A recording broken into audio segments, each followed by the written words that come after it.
सो उमर साहब, आपने सियासत में नहीं आना दोबारा, आखिरी फैसला है या रीथिंक हो सकता है?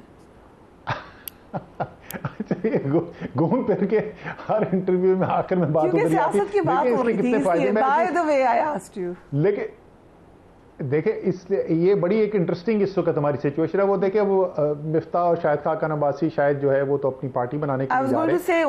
मोहम्मद जुबैर साहब ने भी छोड़ दी है पीएमएलएन, एंड मोस्ट प्रॉब्ली वो भी, आप बता दें, वो भी शायद जा रहे होंगे। वो अल्लाह जानता जी, वो, लेकिन उन्होंने ये कहा कि वो सियासत जरूर करना चाहते हैं। लेकिन मेरे ख्याल में ऐसे लोग जो सियासी निज़ाम को जानते हो, अंदर से उन्होंने उसको देखा हुआ हो, समझ बूझ भी रखते हो, सियासत की थोड़ी मईशत वाला की, गवर्नेंस की भी समझ रखते हो, और वो आज़ादाना तरीके से मुनसिफाना बुनियाद के ऊपर मशवरे दे सके, उनकी भी बड़ी ज़रूरत होती है माशरे के अंदर। तो दो चार हमारे जैसे भी छोड़ दें। So you want to be a watchdog sort of? देखिए मैं सादा सी बात है, फरिया, आपने मेरे साथ बहुत इंटरव्यू किए हुए हैं, आप मुझे जानती हैं। मेरा पैशन, मेरा इश्क, मेरा जुनून पाकिस्तान है, ठीक है ना। सो मैंने तो पाकिस्तान को बेहतर होते देखना है, तो वो तो मैं छोड़ नहीं सकता, इसलिए मैं सोचना बंद नहीं कर सकता। मेरा दिमाग मेरा यही घूमता रहता है कि किस तरीके से क्या किया जाए कि पाकिस्तान को बेहतर किया जाए। तो कुछ लोग जो हैं, जो उनकी जिम्मेदारी है, सियासत, आप जमहूरियत के बगैर पाकिस्तान नहीं चला सकते, तो वो जमहूरी निज़ाम चलाना जो है वो सबसे अहम जिम्मेदारी है, और उसमें कोई शक नहीं। लेकिन वो वाहिद रास्ता नहीं है जिसके ज़रिए पाकिस्तान की बेहतरी के लिए कोशिश की जा सकती है। और मेरे ख्याल में पाकिस्तान में इस वक्त, क्योंकि जैसे मैंने कहा कि मेरा तो अपना मानना ये है कि जब तक इस जमहूरी निज़ाम को कंसोलिडेट करने के लिए तमाम स्टेक होल्डर्स एक नए कॉम्पैक्ट के ऊपर नहीं आते, तो ये मुल्क आगे तरक्की कर ही नहीं सकता। तो कुछ ऐसी इंडिपेंडेंट वॉइसेस जो इस डिस्कशन के अंदर, इस डिबेट के अंदर, इस मुबाहिसे के अंदर कंट्रीब्यूशन कर सकें, तो वो भी एक अहम रोल हो सकता है। अब आपने I am sure you've gone through the budget. क्या ओपिनियन है आपका? Is it an average budget? Is it really bad? या आपके ख्याल से इन सर्कमस्टांसेस में यही हो सकता था? अच्छा, देखिए, इसको आप अगर बजट को देखेंगे ना, तो आपकी उसको नोक पलक का बेहतर कर सकते हैं, तनकीद भी कर सकते हैं, क्या चीज़ मुख्तलिफ होनी चाहिए थी। लेकिन जब तक ये एक बुनियादी निज़ाम जो मुकम्मल तौर पे इस वक्त मेरे ख्याल में एक निज़ाम ही बिगड़ चुका है, और जितने मर्जी आप टीम अच्छी ला के बिठा दें और उसको बजट बनाने की कोशिश करें, वो कोई ऐसा बजट नहीं बना पाएंगे जिससे या तो पाकिस्तान के माशी मुश्किलात में कमी आए, या पाकिस्तान के अवाम की जो है वो जो मुश्किलात हैं उनमें कोई कमी आ सके। मोटा मोटा मैं आपको हिसाब बताता हूं कि इस बजट के तनाजुर में क्या फैसले हुए हैं, और फिर उससे आपको समझ में आएगा क्यों मैं कह रहा हूं कि ये बिल्कुल जिस हम निज़ाम को चलाने की कोशिश कर रहे हैं, ये निज़ाम टूट चुका है। इस बजट के अंदर पाकिस्तान की तारीख के सबसे ज़्यादा बजट नए टैक्स लगाए गए, इजाफी टैक्स 1500 अरब रुपए के नए टैक्स लगाए गए, जिसकी जाहिर है सारी की सारी कीमत जो है वह अवाम अदा करेंगे। पहली महंगाई से पिसे हुए अवाम जो है उनके ऊपर ये तारीखी बजट टैक्सेस का बोझ लाद दिया गया। उसके अलावा इन्होंने कहा कि हम 800 अरब रुपए के महसूलात करेंगे सिर्फ हम रिकवरी बेहतर करने से। ये बहुत दफ़ा हम पहले सुन चुके हैं, कभी भी कामयाबी नहीं हासिल हुई, चले वो हमने कर लिया। इसको मिला के 40% टैक्स के इजाफा है, 64% इजाफा अज्यूम किया गया है नॉन टैक्स रेवेन्यू, टैक्स के अलावा जो महसूलात होती हैं उसके अंदर। इस तमाम के नतीजे में, इस होशरुबा टैक्सेशन के नतीजे में, इस शानदार कामयाबी के नतीजे में 3600 अरब रुपए वफाक के हाथ में ज्यादा आएंगे, जो वफाक का हिस्सा होगा, क्योंकि ज्यादातर पैसा तो जो है वो सूबों के पास चला जाता है। आपको पता है इस बजट के अंदर अखराजात में इजाफा कितना है? 3700 अरब। यानी तारीखी टैक्स देने के बावजूद, महंगाई से पिसे हुए अवाम तारीखी टैक्स देने के, इजाफी टैक्स देने के बावजूद खसारे में कमी नहीं बल्कि इजाफा देखेंगे। और अगर आप वो जो देख रहे हैं कि 800 अरब रुपए के हम कह रहे हैं महसूलात कर लेंगे नए टैक्स लगाए बगैर, अगर वो ना हो सके, अगर वो जो हम कह रहे हैं नॉन टैक्स रेवेन्यू जो है वो उसके अंदर 64% इजाफा हो जाएगा, वो इजाफा जो है वो हुआ लेकिन इससे कम हुआ, तो फिर ये खसारा इससे भी बहुत ज्यादा बढ़ेगा। उसके बावजूद कि पाकिस्तान के अवाम के ऊपर आपने रिकॉर्ड टैक्सेस लगाए हुए हैं। तो इसलिए अब आपको पीछे, और ये वजीर खजाना नहीं कर सकते, ये जो फैसले करने की ज़रूरत है, इस पूरे निज़ाम को दोबारा देखने की जो ज़रूरत है, ये सियासी फैसले हैं, ये रियासती फैसले हैं। और मेरे ख्याल में जब तक उस लेवल के ऊपर आप इसको नहीं करेंगे, आप अवाम को निचोड़े चले जा रहे हैं, निचोड़े चले जा रहे हैं, वहाँ से मिलने को कुछ नहीं रह गया, और जितना वज़न ज़्यादा डालते जा रहे हैं उतनी मुश्किलात में इजाफा होता जा रहा है, बजाय कि मईशत के अंदर आपको कोई बेहतरी नजर आए। सो जो मेन कंसर्न है आम आदमी का वो महंगाई के हवाले से है। रिसेंटली गवर्नमेंट बाबा क्रेडिट ले रही है कि हमने महंगाई की शरह कम की है। बजट में महंगाई का हदफ 12% मुकर्रर किया गया है, और वो क्लेम कर रहे हैं कि महंगाई को 24% से कम करके हम 12% पर ले आएंगे। अभी जो टैक्सेस हैं 38% मोर, आपने कहा ऑल टाइम हाई, उसके बाद ये हदफ आपको कितना रियलिस्टिक लग रहा है? देखिए, पहले तो इसको ज़रा देख लें तारीख के तनाजुर के अंदर कि ये 12% है क्या। अगर इस 12% को आप देखेंगे, जहाँ पे पीडीएम की हुकूमत इसको ले गई थी, ये रजीम चेंज ऑपरेशन के बाद जो 16 माह की हुकूमत आई थी, तो वो तो पाकिस्तान की तारीख में जो कभी महंगाई नहीं देखी गई 37% के ऊपर इसको ले गए थे। तो 37% की इजाफी शरह जो है, उससे अब इजाफी शरह 12% होगी। तो महंगाई में कमी नहीं हुई है, महंगाई जिस रफ्तार से बढ़ रही है उस रफ्तार में कमी हुई है। उसको बेस इफेक्ट भी कहते हैं, वो कोई उसमें हुकूमत की कारकर्दगी नहीं है। वो जब बेस बढ़ जाता है, चलें वो टेक्निकल चीज़ उसको छोड़ देते हैं। ये 12% भी क्या है, पाकिस्तान की तारीख इससे पहले ये जो 16 माह पीडीएम के गुजरे हैं, अगर इससे पहले अगर आप चले जाएं, आज से 2 साल पहले तक का पाकिस्तान की औसत उठा के देख लें, तो पाकिस्तान की तारीख में औसतन महंगाई जो है वो 10% से भी कम रही है। तो ये जो 12% भी है, जिसके ऊपर क्रेडिट लिया जा रहा है और जिसके ऊपर कहा जा रहा है कि ये बड़े अच्छे हालात हैं, ये पाकिस्तान की तारीखी महंगाई से ज़्यादा महंगाई है। अब आपका सवाल कि क्या ये 12% भी हकीकत पसंदाना लगता है या नहीं, बहुत लोगों के इसके ऊपर सवालात हैं, क्योंकि जिस किस्म के टैक्स लगाए जा रहे हैं, ख़ास तौर पे जो पीडीएल बढ़ाया जा रहा है, टैक्स बढ़ाया जा रहा है डीजल के ऊपर, पेट्रोल के ऊपर, उससे उसके अलावा दूध की प्रोडक्ट्स के ऊपर, पैकेज मिल्क है और बहुत सी अशिया हैं असराफ की जिनके ऊपर टैक्स बढ़ाया जा रहा है, तो ज़ाहिर है उससे अफरात-ए-ज़र के अंदर इजाफा होगा।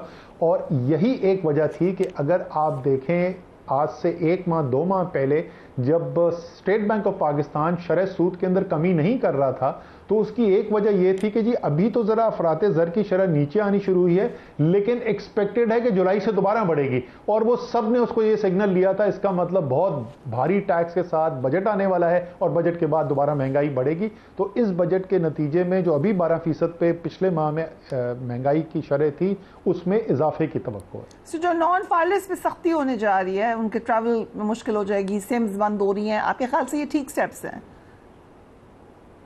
वो बहुत अच्छा है जी, बिल्कुल। कोई अगर वो ठीक तरीके से इम्प्लीमेंट होता है, डेटा बेस्ड है, तो बिल्कुल होना चाहिए। अगर आपके पास पैसा है, आप साहिब सरबत हैं, आप बाहर ट्रैवल कर रहे हैं, आपने बैंक अकाउंट खोले हुए हैं बड़े बड़े, आपके पास महंगे महंगे फ़ोन है, तो क्यों आपको टैक्स फाइलर नहीं होना चाहिए? वो तो बिल्कुल ठीक है।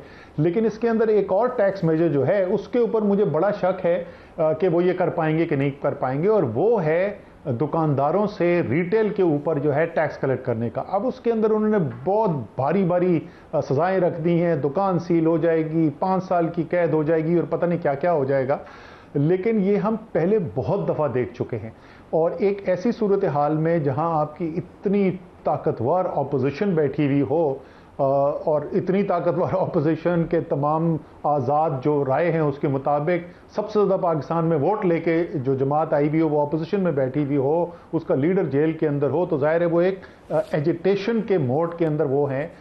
मौलाना फजल रहमान इतनी बड़ी स्ट्रीट पावर रखने वाले, वो इस वक्त नाराज़ हैं। वो ईद के बाद जो है वो मूवमेंट की बात कर रहे हैं, तहरीक की बात कर रहे हैं। उसमें क्या ये गवर्नमेंट प्रेशर ले पाएगी कि ट्रेडर्स के ऊपर जाके, बाज़ारों के अंदर जाके इतनी सख्ती की इम्प्लीमेंटेशन की जाए? क्योंकि मैं आपको बताऊं फरिया, इस वक्त मैं कराची में बैठा हुआ हूं, मुझे अभी तक याद है, मुझे खुद एफबीआर के ऑफिसर ने बताया था कि जनरल मुशर्रफ के वक्त में यही हुआ था। रजिस्ट्रेशन के लिए गए थे रिटेल में, दुकानों के अंदर, तो यहाँ लियाकताबाद के पास कोई मार्केट है, वहां पर वो गए, उन्होंने कहा कि जी हमने उनसे बोला कि जी ये आपको रजिस्टर करना है। तो उन्होंने कहा कहाँ से आए हो? कहा जी हम एफबीआर से आए हैं। क्यों आए? उन्होंने कहा रजिस्टर करने के लिए आए। उसने कहा अच्छा रजिस्टर करने आए हो?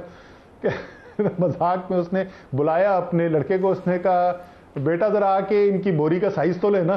तो ये रेजिस्टेंस जो है वो देखने को मिलती है, और तारीख में जब भी कोशिश की गई है वो नाकाम हुई है। और जो तो अगर कम से कम आप ये सब करना चाहते हैं, तो मेरी आजकल जो फेवरेट चीज होती है कि अगर आप ये सारे इकदाम उठाना चाहते हैं तो कम से कम सियासी कशीदगी जो है उसको तो कम करने के लिए स्टेप्स लें। वहां पे तो कुछ ऐसा माहौल पैदा करें कि जहां पे सियासी कशीदगी कम हो, तहरीक इंसाफ और JUI और ये तमाम पार्टियां जो हैं इनके पास कोई वजह ना हो कि उनको सड़कों पर आना पड़े।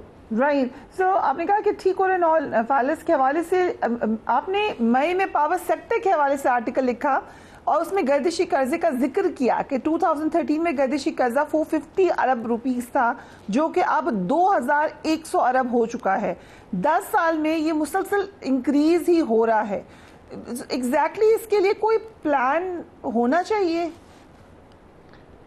कुछ भी नहीं जी। देखें, कल जो स्पीच में और अच्छे समझदार आदमी हमारे वजीर ख़जाना जो है औरंगज़ेब प्रोफेशनल आदमी है, लेकिन ज़ाहिर है ये वजारत ख़जाना का मैंडेट नहीं है, ये तो दूसरी मिनिस्ट्री से आया हुआ है। जो उन्होंने बजट स्पीच के अंदर कहा, आपको पता है अगले साल जो है जो सालाना अदायगी करनी है हमने पावर प्लांट्स को, चाहे आप बिजली का 1 यूनिट भी इस्तेमाल करें या ना करें, कैपेसिटी पेमेंट जिसको कहा जाता है, वो 2800 अरब रुपए तखमीना है। अब उस 2800 अरब रुपए को आप रिकवर करने के लिए दो चीज़ें हमें बताई गई। एक तो उन्होंने कहा कि पावर कंपनीज के बोर्ड ऑफ डायरेक्टर्स के अंदर तब्दीली कर दी जाएगी, बड़ी अच्छी बात है, ज़रूर कर दें। और दूसरी बात उन्होंने ये की कि निचकारी की जाएगी पता नहीं 9 यूनिट्स की।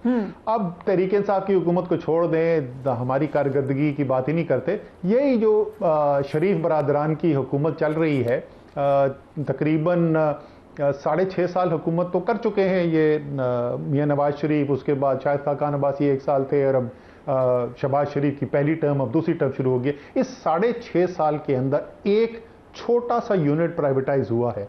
तो ये प्राइवेटाइजेशन 9 यूनिट्स की हो जाएगी अगले 3 माह के अंदर, और उसकी वजह से कोई बेहतरी आ जाएगी, जाहिर है ये नहीं होने वाला। तीसरी चीज हमने नहीं की थी, चोरी रोकी जाएगी। जरूर करें प्राइवेटाइजेशन। मेरा कहने का हमेशा से ये आर्ग्यूमेंट रहा है कि पावर सेक्टर का असल मसला जो है, जो उसका रेगुलेटरी स्ट्रक्चर है, जो मैंने वो तफसील से उस आर्टिकल में बयान किया, जिस किस्म के आपने मुआहिदे किए, जो आपने कैपेसिटी खड़ी कर दी जिसकी कोई जरूरत ही नहीं थी, उसके अंदर पता नहीं किसने कितना पैसा बना लिया उस कैपेसिटी को बनाने के लिए। अब पाकिस्तान के अवाम को बिजली नहीं चाहिए वो, लेकिन अदायगी उसकी फिर भी करनी है, क्योंकि आपने मुआहिदे इस किस्म के किए हैं कि आपको बिजली की इस्तेमाल हो या ना हो आपने करने। ये असल मसला है। के इलेक्ट्रिक की मैं मिसाल देता हूं, तकरीबन 20 साल हो गए प्राइवेटाइज हुए, बहुत अच्छी प्रोफेशनल मैनेजमेंट के इलेक्ट्रिक को चला रही है। आज भी पाकिस्तान का टैक्स पेयर जो है वो अरबों रुपए का खसारा बर्दाश्त करता है केई की पेमेंट के लिए। इसलिए नहीं कि केई को अच्छा नहीं चलाया जा रहा, क्योंकि जो रेगुलेटरी सिस्टम है, जो निजाम है जिसके जरिए वो चलाया जा रहा है, वो निजाम गलत है। तो यहां पर भी वही मसला है। आप जरूर आप निचकारी करना चाहते हैं, बेशक निचकारी कर लें, लेकिन अगर आप समझते हैं कि इससे आपके पावर सेक्टर के प्रॉब्लम्स खत्म हो जाएंगे, वो नहीं होंगे।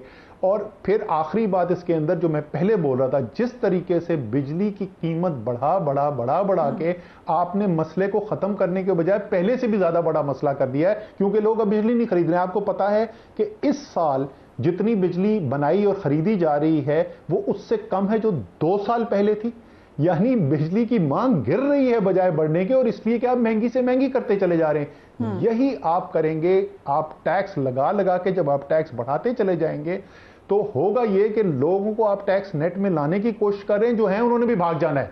1000 तरीके हैं पाकिस्तान में टैक्स से बचने के लिए। पूरा FBR का निजाम जो बना हुआ है उसके अंदर जो चोरी करना चाहे उसके पास बहुत गुंजाइश है। तो जैसे मैंने कहा, जब तक आप बुनियादी स्ट्रक्चर को डील नहीं करेंगे, कोई फाइनेंस मिनिस्टर इसके अंदर बेहतरी नहीं ला सकता। असलम साहब, अभी आपने भी बात की कि जो पॉलिटिकल अनरेस्ट है उसको ठीक करें। वजीर खजाना पॉलिटिकल शख्सियत नहीं है, टेक्नोक्रेट है, लेकिन उन्होंने भी अपनी स्पीच के एंड में कहा कि मैं रिक्वेस्ट करूंगा अपोजिशन से और मैं कहूंगा कि जो पॉलिटिकल एक अनरेस्ट है वो खत्म किया जाए। करना कैसे है ये? अच्छा, वो जैसे मैंने पहले भी कहा, बड़े अच्छे आदमी है, प्रोफेशनल आदमी, शरीफ आदमी है औरंगज़ेब, लेकिन औरंगज़ेब को बताएं कि ये लीड लेना, ये जिम्मेदारी जो है वो हुकूमतों की होती है, अपोजिशन की नहीं होती है। तो आप अपोजिशन से ना अपील करें, आप अपने वज़ीर आज़म को जाके बताएं कि जनाब अगर आप इस मईशत के अंदर बेहतरी देखना चाहते हैं, अगर आप इस्तेहकाम देखना चाहते हैं, अगर आप वो फैसले देखना चाहते हैं, बड़े फैसले, और वो ऐसे फैसले कि सिर्फ कागज़ पे ना हो लेकिन ज़मीन पे इम्प्लीमेंट भी होते हुए नज़र आए, तो जब तक आप सियासी निज़ाम के अंदर इस्तेहकाम नहीं पैदा करेंगे और ये जो इंतहाई शिद्दत की इस वक्त गर्मी की लहर महसूस की जा रही है सियासी निज़ाम में, उसको ठीक नहीं करेंगे, अपोजिशन के साथ अपने ताल्लुकात बेहतर नहीं करेंगे, उस वक्त तक फाइनेंस मिनिस्ट्री जो है, क्यू ब्लॉक जो है, वो मईशत की बेहतरी डिलीवर नहीं कर सकता।